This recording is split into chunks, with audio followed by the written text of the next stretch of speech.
You're listening to Food Rebels, and welcome. This is the podcast that brings you brands, chefs, and live on-air tastings. A show that's dedicated to the more rebellious side of the food world, where we celebrate the people who have challenged the status quo.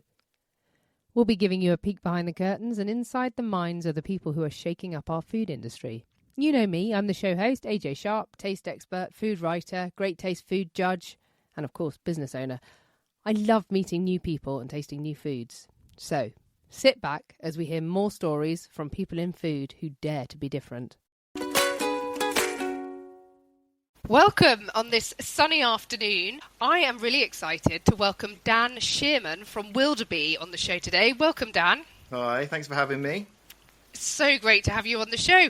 I have to start by saying these beautiful little bottles arrived here in the studio, and I have just been taking the lids off them all, so I'm ready to taste them. And I've been having little secret tasters before going. But tell us about WilderBee. Yeah, so it's so I'll talk about our product to start with, I guess. So this we've got a range at the moment. We're the UK's original hot honey brand. It started life on my food truck back in 2014 when I was sort of trundling around London and beyond. As you do, but I went to New York for just a weekend trip and had some pizza in a restaurant, and they had hot honey. So there's a brand over in the States called Mike's Hot Honey, which is huge over there right now, and was quite big at the time. But I came back and I wanted a hot honey for the food truck menu, and searched high and low. There wasn't anyone making it over here, so I thought, well, I'll just make it for the menu initially. So I think the first thing it went on was a goat's cheese salad. And then we were doing sort of fried chicken dishes and things like that. So, but then people started asking for it. So they were like, are you selling it? And we said, well, we can do. So we just got these little plastic pots and we were sort of selling it from the hatch for a pound a pot. And then after a few years, I think it was 2017 that the first bottle was then, all the bottles, plural, were made and sold into small independent retailers. Back then it was called WilderBee Urban Chili Honey because it was using, across London, it was all urban beekeepers. And so there was like a Shoreditch honey and a Hackney honey and the like. So the first honey we ever got was a 17-year-old on a rooftop in Peckham.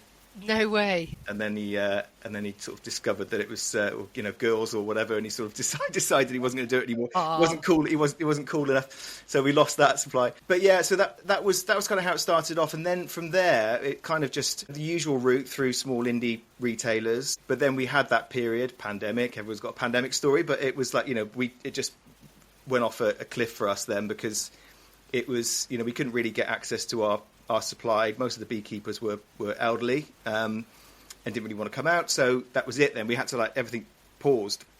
But it was getting to that stage where we needed to sort of scale up. So after the pandemic... So hang on, you've still got your food truck at this point? You did, yeah. And you're selling through your food truck, but you're also selling through some local shops and things like that? Yeah, exactly, yeah. Amazing. So I was fortunate enough to have a few friends that had restaurants. So, they'd gone from street food to bricks and mortar. So I was sort of going across London and borrowing their kitchens when they were closed to make it.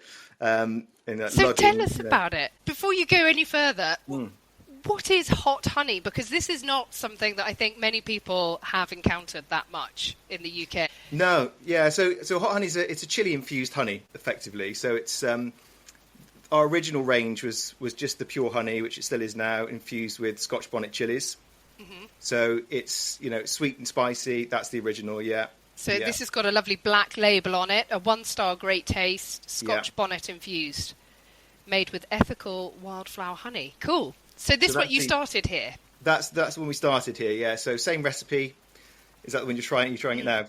It's got a kick. So you'll get the floral notes of the honey first, and then it's followed up by the sort of the fruity Scotch bonnet, and then it stays because it's with the honey, it coats your mouth, so the sort of chilies will stay for a long period of time. So it's amazing on pizza.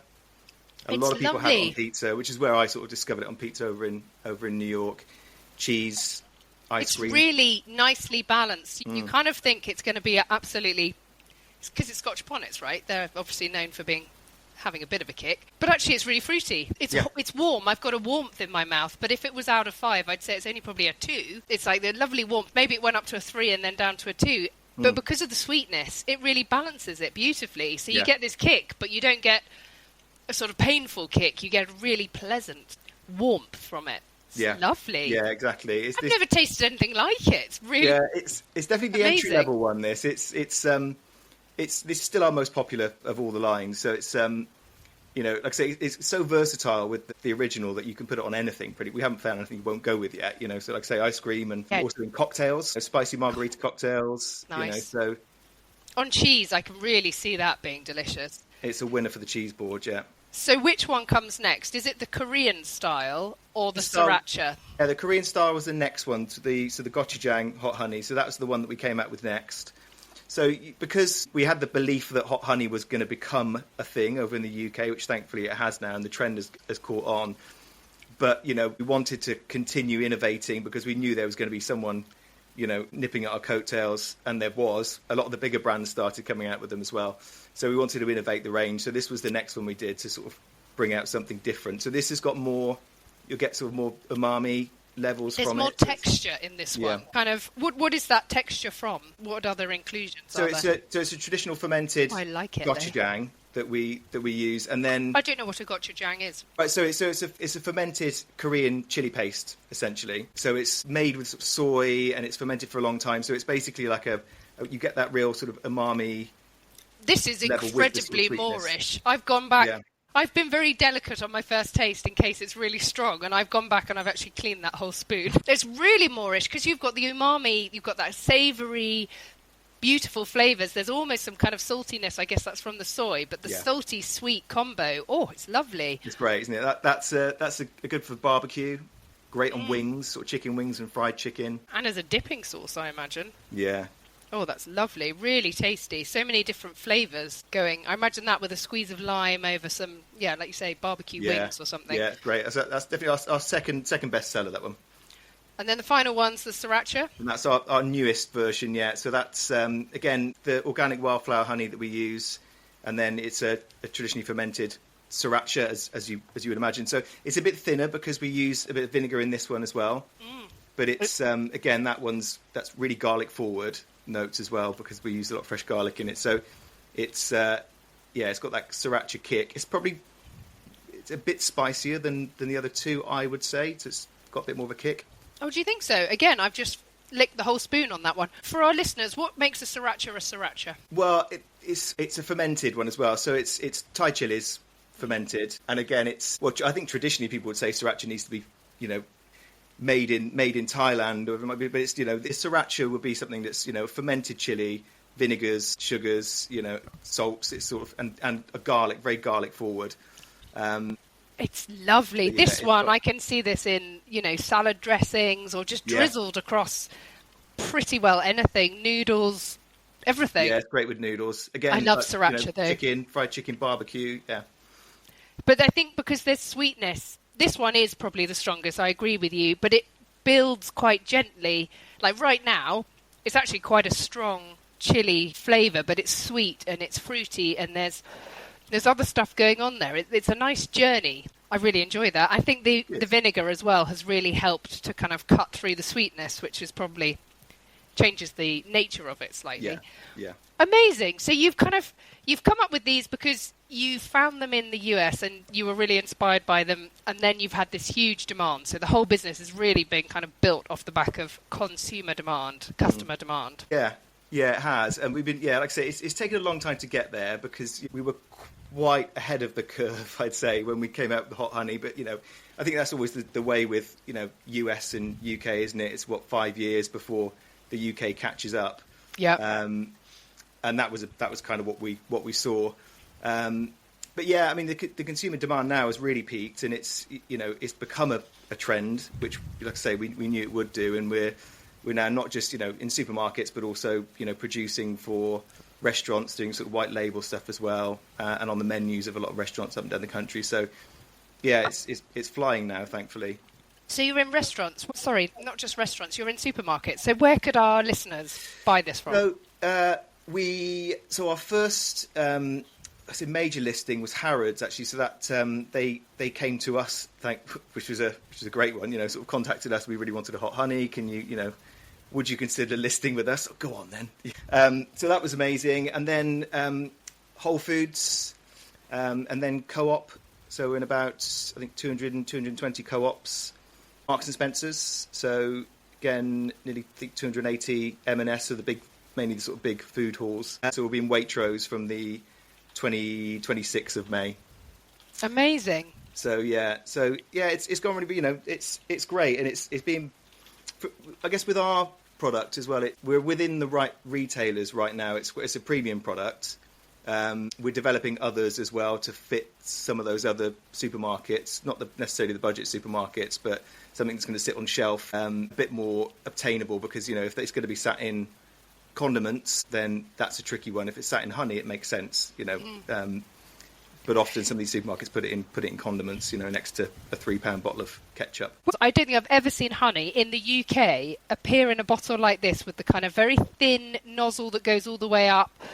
It reminds me of the honey. Have you ever watched the Spiderwick Chronicles? Do you have children? The Spiderwick Chronicles with the crazy, I can't remember what his name is, but he has to have honey, and he gets through these at a rate of knots of just gulping them down. And this shape reminded me of that. Is it more typical in the US than the UK? Yeah, it is. Yeah, I mean, it's quite a Sriracha-esque bottle, isn't it? With the sort of the twist. It's designed to drizzle, isn't it? Yeah. That's it. We wanted something different than your standard, honey bottle, or something that would stand out on shelf. And people like to, squeeze and drizzle it over pizza. So that's where these kind of came from. So we love this. It's kind of iconic for our brand now. This shape of this bottle. Yeah. One thing we'd like to do is maybe make the nozzle a bit bigger so people get through it a bit quicker. It's I think it's fascinating. And what does bee friendly mean? So bee friendly is essentially the way I guess I'll sort of rewind, start from the beginning. So when I started out on my journey with food, it was all about a sustainable way of eating. So that was through nose to tail street food that I was doing at the time, and root to shoot, so using whole animal, using wasted vegetables, and trying to use everything, so a less wasteful way of eating. And that's sort of spread through everything I've done. So the food truck, and then we went on to do a chef collective where we used to go and take over restaurants across sort of London and beyond, sort of cooking nose to tail. But what's been important for me is that everything I do, everything I put out is as sustainable and as ethical as it can be. Now, when it was really small scale and we were sort of using small independent beekeepers in London, they were doing things right, and they would, because it was on a small scale. When we started looking to scale up, what became apparent is a lot of producers of honey, they don't do things particularly well or ethically. So, they do things like wing clipping. So they'll clip the queen bee's wings off, so she can't leave the hive, and the hive can't swarm. They'll take all of the honey, so over harvesting, so they don't leave enough to sustain the bees over the winter, and instead they'll feed them a sugar syrup, which is bad for the hive, and it's also bad for us essentially, because it takes all the sort of the nutrients out of the honey. Artificial insemination, just all sorts of things that were going on. I thought it didn't sit right. So it took us a long time to find an apiary partner that now sources honey up to a standard that we're happy with. So there's no wing clipping. They do things like splitting the hive instead, so they just take one queen bee out, and then when the hive's ready to swarm, and then they introduce another queen bee, so then they're just doubling the hive. There's no artificial insemination. We're leaving enough in there, so we're not over harvesting. So that's why we use different honeys. So when we get honey in season from Bulgaria, for example, the one you've got now is pure Bulgarian. When it gets to end of season, we've got options to source from Spain and from elsewhere. So it's they're inspected every 6 months, so they keep to ethical and organic certification for us. So we're really happy with the honey that we get. And look, we're not saying it's not all the honey on the supermarket shelves, but a hell of a lot of it isn't, when you start digging into it, isn't ethical at all. Whether bee friendly is a well-known term or we've coined it, I don't know, but it's an ethical honey, but we quite like the term bee friendly. Yeah, I think it's one of those subjects. We've had a couple of honey makers on the show who are ethical, and the stories are, it's quite harrowing to think about how they can be treated.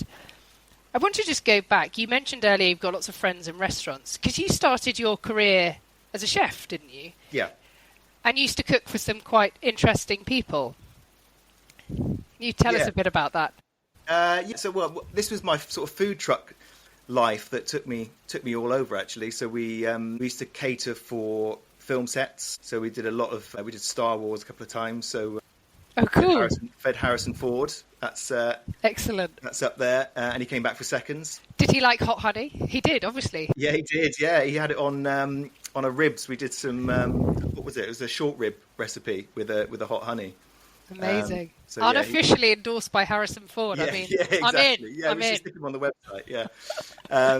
And then we had a few years where we went over to Dubai as well. So they used to put our trucks on a ship, and then we'd follow, a couple of months later, and then we'd travel around the UAE, ending in Dubai. Wow. And we did a street food festival, and then while I was out there, cooked for the Crown Prince of Dubai. Nothing over the top. It was a burger. He wanted a burger. Amazing. So. He's probably fed up with banqueting food and wanted something real. Yeah, exactly. So some amazing adventures, and that was food truck days. And then from then I went on to, I was sort of, just cooking in various kitchens in between. But I also pulled together, like I say, a group of chefs, Adam Handling and DJ Barbecue and the likes, and James Strawbridge, and we used to go and sort of take over restaurants and do a full nose to tail menu to sort of highlight a more ethical way of eating meat. So that was good fun. But yeah, that's where it all started. And then this became a bit of a beast, and it was sort of, sorry kitchens, so I haven't been in a kitchen for a while now, apart from my own. And because this has just taken off so much. I mean, it has grown obviously very quickly, and you've got good stockists around. Oh, I forgot to ask the price. What is the price for one of these? So most of the sort of larger retailers, the 260 bottle, they're selling between $6.50 and $7.99. Cool. But most of them, so you find them in Co-op and M&S for $6.50.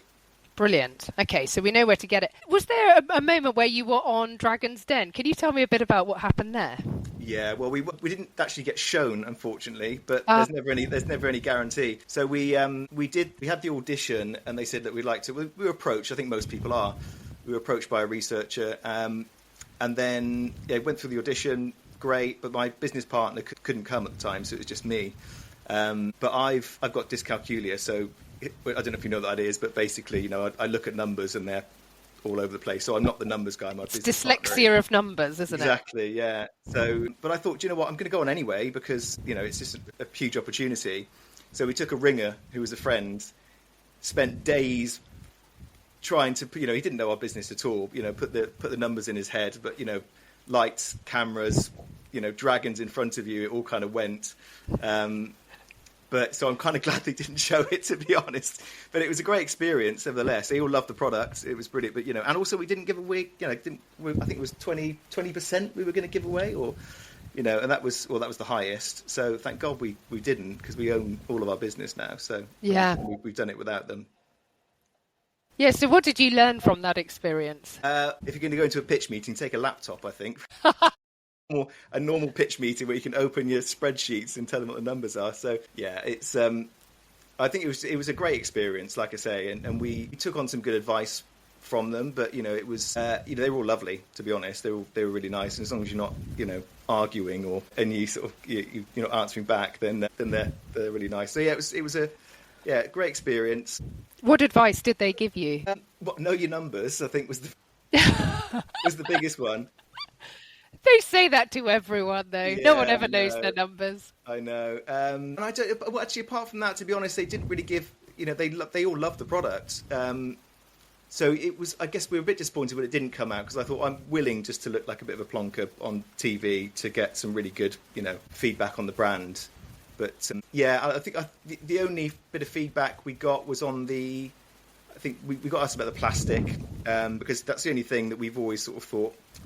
It's not the best thing about our product because it's in a plastic bottle, but arguably when it comes to the sustainability between plastic and glass, and as long as you're recycling it properly, it's it uses a lot less energy to produce and also to recycle. So it's a bit of a myth, and transport as well with sort of the weight.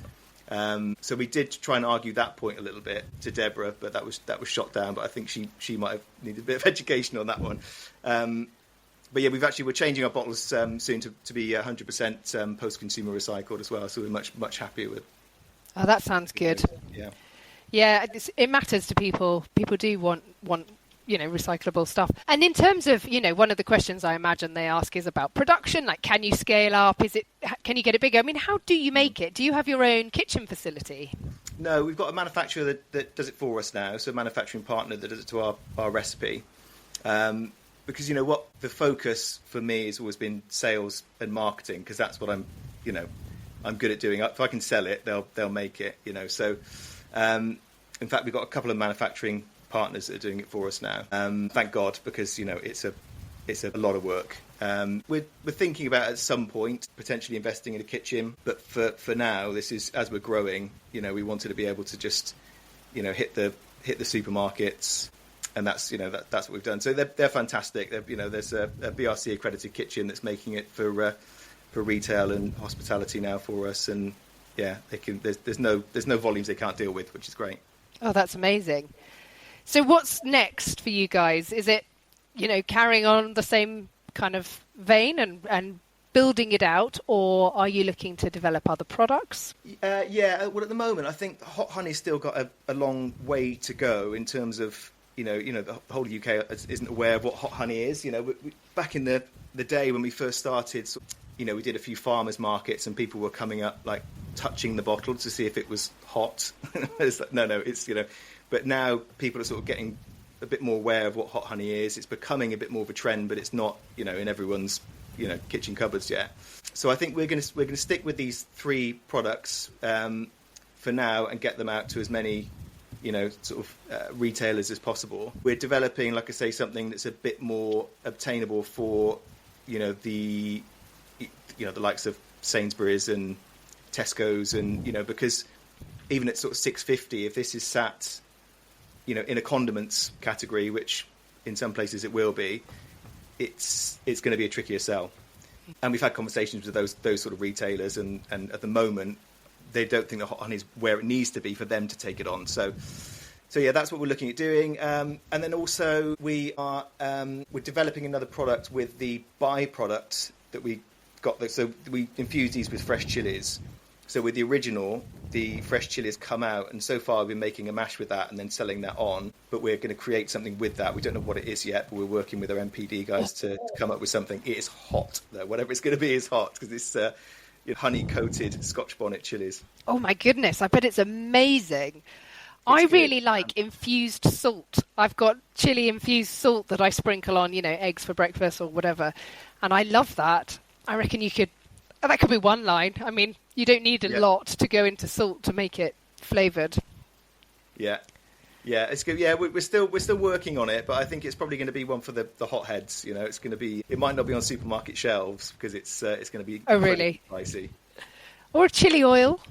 Chili oil could work. Yeah, honey chili oil. Be amazing. That sounds really cool. So, what's the thing that you're most proud of on this journey? Because it sounds like you've really followed your heart from, doing the kind of street food and just. You went to Dubai. So many people in that situation would have been like, oh, that sounds really complicated. I'm not going to do that. You just did it. So what's really made you really proud on this journey? I think the overarching thing is the sustainability of the products.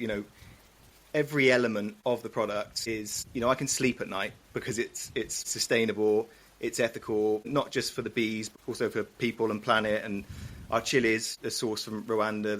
We pay well above minimum wage through the farm, free education for the workers' children, and also planting acres upon acres out there now of avocados and agave plants, which for carbon sequestration. So it's every element of it. Like I say, up until recently, the bottle, we were trying to make that more sustainable, and now we have. So with 100% post-consumer recycled, and what we love about that is that I don't know how much you know about post-consumer recycled plastic, but it changes shade and colour throughout the year. So after the summertime, it might go slightly yellow because they're recycling sun cream bottles.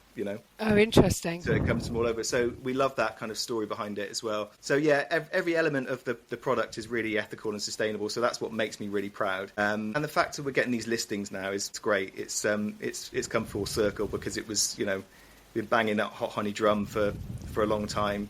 And also, it's a real quality product, and we're really proud that it's, we still think is the watermark for hot honey in the UK. So it's, we knew there was going to be others to follow us.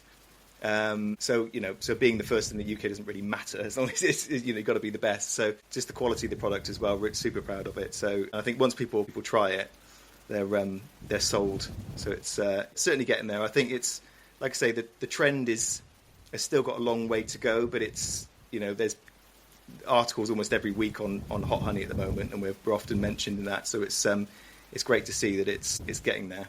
Yeah, I completely agree. I seem to see it everywhere. I've been at some trade shows recently and I seem to see it. But it's, what's the best feedback you've had? And I know we're coming up to the end of the show here, but what's the best feedback you've had from some of your customers about it? Oh, God, that's a good question. I think, there's people said they like to bathe in it. We recommend they probably don't. Do not do this. Try not to do that. But in general, I just think, when we get any kind of feedback, we haven't had any bad feedback. I think that's the thing that for me that really sits, because we've, or have we? I think so. I think we had one person say that it had gone off, but it crystallized basically. So all good honey will crystallize over time, as you know. So not a lot of people know that, but because we infuse ours with the chilies and we go through a process that is really difficult to replicate when it's done on a big scale, but we've managed to do it. So with the fresh chilies, that really helps it to stop crystallizing, because there's an element of chili juice, if you like. But when it does happen, it takes months and months. But yeah, that was the only bad feedback we got, really, was just like, your honey's gone off. But we said, look, put it in a warm bath, and it comes back. So we developed the labels to be waterproof as well, so you can submerge it into warm water to bring it back to life. But it's not often you'd see crystallization in our products. That's how you bring it back. The only time I get crystallization is in our kitchen. It's freezing in winter. There's no heating in there at all. And that's the only time, if I open the cupboard, I can see crystals appearing. But like you say, you put it in some warm water and away it goes. Yeah, exactly. Well, hopefully you'll get through it quick enough anyway, not to... Exactly. Well, I'm looking forward to it. I'm going to pour it over some different things today. Thank you so much for coming on the show, Dan. It's been really interesting hearing all about WilderBee. And watch this space. It sounds like there's a lot more exciting things to come. Thank you. We're getting there. Thanks, Dan. Bye. Thanks. Thank you so much for listening. You've been listening to Food Rebels, which is available on radio stations around the UK and further afield. You can also listen on Apple Podcasts, Spotify and Audible. Please remember to subscribe and rate us with 5 stars or follow us. It makes such a difference, not just to our podcast and radio show, but it really helps to support the guests that come on the show with us. We're also on Instagram at food_rebels. So give us a follow, do get in touch. We love hearing from you, and let us know what you think. Thanks so much for joining us, and make sure you taste the rebellion.